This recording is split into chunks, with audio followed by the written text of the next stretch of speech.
नमस्कार, मैं हूं आपका दोस्त दुष्यंत कुमार और आप सभी का स्वागत है हमारे चैनल हॉरर वॉल्ट पॉडकास्ट पर। हम आपके लिए एक और कहानी लेकर आए हैं। अगर आप हॉरर कहानी सुनने के शौकीन हैं तो ये चैनल आपके लिए है। हमारे साथ जुड़ने के लिए चैनल को सब्सक्राइब करें। आइए कहानी शुरू करते हैं। रात का घना अंधेरा और सन्नाटा पसरा हुआ था। गांव के हर कोने में खामोशी अपनी जड़ें जमा चुकी थी। मुखिया अपने घर में आराम से सो रहा था, पर सुमना के मन में बेचैनी थी। लालटेन की मध्यम रोशनी के साथ उसने धीरे धीरे घर का दरवाजा खोला। बाहर कदम रखते ही ठंडी हवा का झोंका उसके चेहरे से टकराया, मानो उसे रोकने की कोशिश कर। तभी उसकी नजरें अविनाश पर पड़ी, जो पहले से ही उसका इंतजार कर रहा था। चलो सुमना एक क्षण के लिए झटकी, लेकिन फिर उसके साथ चल पड़ी। दोनों के कदम जैसे जैसे आगे बढ़ रहे थे, चारों ओर की खामोशी गहरा जा रही थी। गांव की सीमा पर पहुंचते ही उनकी मुलाकात राजा से हो गई, जो पहले से ही वहां खड़ा था। उसकी आंखों में बेचैनी साफ झलक रही थी। क्या तुम तैयार हो? हाँ चलो। अविनाश, राजा और सुमना तीनों उस ओर बढ़ने लगे। रास्ता सुनसान और भयावह था। जैसे जैसे वे आगे बढ़ रहे थे, रात की खामोशी और भी भयानक हो रही थी। कुछ ही दूर चले थे कि अचानक एक धीमी आवाज ने उनकी धड़कनें बढ़ा दी। यह बैलगाड़ी के चक्कों की चरमराहट थी। अविनाश रुककर अपनी सांसें रोककर सुनने लगा। सुमना ने डरते हुए कहा, ये आवाज ये कहां से आ रही है? अचानक घुंघरू की हल्की छन छन ने माहौल को और भी डरावना बना दिया।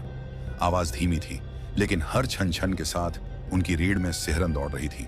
चुप रहो, शायद यह आवाज कालपथ से आ रही संगीत है। वे धीरे धीरे दलदल के नजदीक पहुंचने लगे।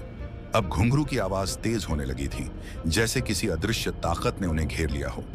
जैसे ही वे दलदल के करीब पहुंचे, उनकी आंखें भय से फटी रह गईं। एक विचित्र सफेद छाया हवा में तैर रही थी, मानो किसी अदृश्य जाल में फंसी हुई आत्मा हो। उनकी आकृति स्पष्ट थी, लेकिन उनके चारों ओर एक अजीब सी चमक थी। सुमना कांपती आवाज में बोली, यह क्या है? अचानक छाया गायब हो गई और फिर एक औरत की भयानक चीख ने सन्नाटे को चीर दिया। चीख इतनी तेज थी कि उनके कानों में गूंजने लगी। घ की छन छन अब असहनीय हो गई थी। अविनाश घबराते हुए बोला, यहां बहुत कुछ गलत है, हमें वापस चलना चाहिए। अचानक सुमना के हाथ से लालटेन लगभग गिर संगीत गई। क्या यह वही है जिसकी कहानियां हमने सुनी थी? क्या यह सुमना इससे पहले कि वो अपनी बात पूरी कर पाती? अचानक दलदल के चारों ओर अचानक से घना कोहरा फैलने लगा। ठंडी हवा और झिंगुर की तेज आवाज ने माहौल को और डरावना बना दिया। यह देखकर राजा, अविनाश और सुमना का दिल दहल गया। हमें यहां से वापस चलना चाहिए। इसका मतलब है कि इस काल पथ में कुछ ऐसा है जिसे हम समझ नहीं पा रहे हैं। अविनाश भी कांपती हुई आवाज में सुमना से बोला, राजा सही कह रहा है। मुझे लगता था यह सब अंधविश्वास है, लेकिन जो हमारी आंखों के सामने हो रहा है उसे नजरअंदाज करना अब मुमकिन नहीं। सुमना सहमति में सिर हिला रही थी, लेकिन तभी दलदल के अंदर से किसी औरत की कराहट भरी आवाज ने माहौल को और भी भयावह बना दिया। आवाज इतनी दर्दनाक और डरावनी थी कि तीनों के पैर जैसे जमीन में जम गए। अगले ही पद दलदल के अंदर से एक बड़ी सी भयानक औरत बाहर निकल आई। प्रशंसा। उसके लंबे और उलझे बालों ने पूरा चेहरा ढक रखा था। उसकी आंखें गुड्डू जैसी गहरी और चमकीली थी। उसके होठों पर एक डरावनी मुस्कान थी। तुम तीनों को बहादुरी का इनाम तो जरूर मिलना चाहिए। वो औरत अपनी चमकती आंखों से राजा की ओर देखने लगी और अपनी ओर आने का अजीब सा इशारा करते हुए बोली, आओ मेरे पास आओ। अचानक राजा एक सम्मोहित अवस्था में आ गया। उसके कदम धीरे धीरे दलदल की ओर बढ़ने लगे। राजा रुक जाओ, तुम कहां जा रहे हो? अविनाश ने घबराते हुए राजा को रोकने की कोशिश की और उसे पकड़ लिया, लेकिन राजा ने अविनाश को इतनी जोर से धक्का दिया कि वह जमीन पर गिर पड़ा। राजा पूरी तरह से सम्मोहित था, मानो उसका दिमाग उसके नियंत्रण में ना हो। यह सब मेरी वजह से हुआ। अगर राजा को कुछ हो गया तो मैं गांव वालों को क्या जवाब दूंगी? राजा धीरे धीरे दलदल के अंदर उतरने लगा। जैसे ही उसका शरीर दलदल में समाया, वह औरत अचानक गायब हो गई। तभी राजा होश में आ गया, लेकिन उसका आधा शरीर दलदल में डूब चुका। राजा चिल्लाने लगा, बचाओ, मुझे बचाओ। उसकी चीख इतनी दर्दनाक थी कि जंगल की हर दिशा में गज उठी। सुम और अविनाश इधर उधर रस्सी और लकड़ी ढूंढने की कोशिश करने लगे, लेकिन तब तक राजा पूरी तरह से दलदल में समा चुका था। उसकी अंतिम चीख ने पूरी रात को सन्नाटे में बदल दिया। यह देखकर सुमना का दिमाग सुन्न हो गया। उसकी आंखों के आगे अंधेरा छा गया और वह वहीं बेहोश होकर गिर पड़ी।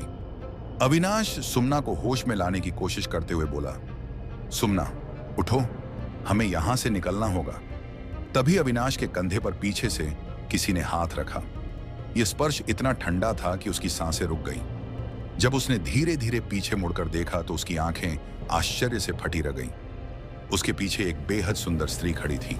उसकी आंखों में रहस्यमयी चमक थी और उसके होठों पर एक रहस्यमयी मुस्कान। वह धीमी और गूंजती हुई आवाज में बोली, सुमना को यहां आना ही होगा। अगले ही पल अविनाश की आंखों के सामने अंधेरा छा गया। जब उसकी आंखें खुली तो वो खुद को गांव में पड़ा हुआ पाया। उसके चारों ओर गांव वाले खड़े थे। सभी की आंखों में खौफ साफ नजर आ रहा था। सुबह का सूरज ढल चुका था, लेकिन काली ग्राम के चौपाल पर फैले डर और खौफनाक के साए ने गांव वालों के दिलों में सन्नाटा बना रखा था। हर कोई अविनाश और सुमना को घेर कर खड़ा था। अविनाश का चेहरा बेजान और आंखें सूजी हुई थीं। मुखिया गहरी आवाज में बोला, अविनाश, कल रात तुम और सुमना कहाँ गए थे और राजा कहाँ है? वो अब तक नहीं मिला। हमने तुम्हें और सुमना को कालपथ के दलदल के पास बेहोश पाया। अविनाश कुछ कहने को ही था कि बलिया गांव का एक वृद्ध व्यक्ति आगे आ गया और कांपती आवाज में बोला, मैंने कल रात उन्हें राजा के साथ कालपथ की ओर जाते देखा था। मुझे डर है कि उन्होंने उस आत्मा को आजाद कर दिया है। पहले वह सिर्फ कालपथ में आने जाने वालों का शिकार करती थी, लेकिन शायद अब यह लोग उसे गांव तक खींच लाए हैं। मैं सब बताता हूं राजा। हमारे सामने दलदल में समा गया। मैं उसे बचा नहीं सका और फिर वहां मुझे एक औरत दिखी। वो बेहद सुंदर थी, लेकिन उसकी मुस्कान और नजरें वो कह रही थी कि सुमना को वहां आना ही होगा। उसके बाद मुझे कुछ याद नहीं। संगीत अचानक भीड़ को चीरते हुए चंद्राबुआ चौपाल पर आ पहुंची। उनकी झुकी कमर और झुर्रीदार चेहरा खौफ और अनुभव दोनों का प्रतीक था। उनकी नजरें सीधी अविनाश पर जाकर टिकी। वो औरत दिखने में कैसी थी? अविनाश ने कांपते स्वर में कहा। उसके लंबे बाल थे जो उसके चेहरे को छिपा रहे थे। उसकी आंखें चमक रही थीं और उसकी मुस्कान वो बहुत ही रहस्यमय थी। यह सुनकर चंद्राबुआ का चेहरा पीला पड़ गया। उनके होठों से फुसफुस हट निकली। संगीत मलिनिया के मुंह से मलिनेनी फैल गई। कोई फुसफुस रहा था तो कोई सिर पर हाथ रखकर बैठ गया। चंद्राबुआ ने गंभीर स्वर में कहा, इतिहास अपने आप को दोहराने वाला है। जो गलती हमारे पूर्वजों ने की थी, उसकी सजा अब हमें और हमारी आने वाली पीढ़ियों को भुगतनी होगी। यह सुनकर मुखिया झक गया। उसने बेचैन स्वर में कहा, तुम कहना क्या चाहती हो चंद्रा? बुआ, तुम ही हो जो कालीग्राम के इतिहास के बारे में सब जानती हो। आखिर इसका मतलब क्या है? कालीग्राम का श्राप और कालपथ का इतिहास तुम्हारे खानदान से जुड़ा हुआ है मुखिया। शायद मलिनिया तो आज रात कोई भी गांव वाला जिंदा नहीं बचेगा। मुखिया का चेहरा सफेद पड़ गया। उसने हक लाते हुए पूछा, लेकिन मालिनी कौन थी और यह श्राप क्यों? चंद्राबुआ ने गंभीरता से कहा, यह सब जानने का समय अब नहीं है।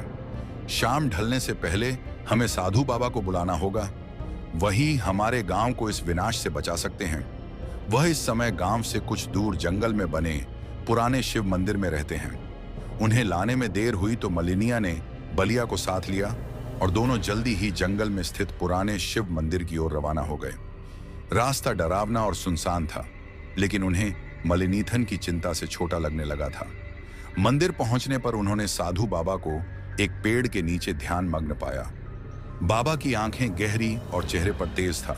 मुखिया हाथ जोड़ते हुए सारी घटना बाबा को सुनाने लगा। बाबा ने आंखें खोलकर गंभीर स्वर में कहा, मामला गंभीर है, रूप में बाहर आ चुकी है। अब उसे रोकने का समय बहुत कम है। चलो, हमें तुरंत गांव पहुंचना होगा। मुखिया और बलिया के साथ साधु बाबा गांव लौट आए। उनके आगमन से गांव वालों को थोड़ी राहत तो महसूस हुई, लेकिन उनके चेहरों पर अब भी खवाब साफ झलक रहा था।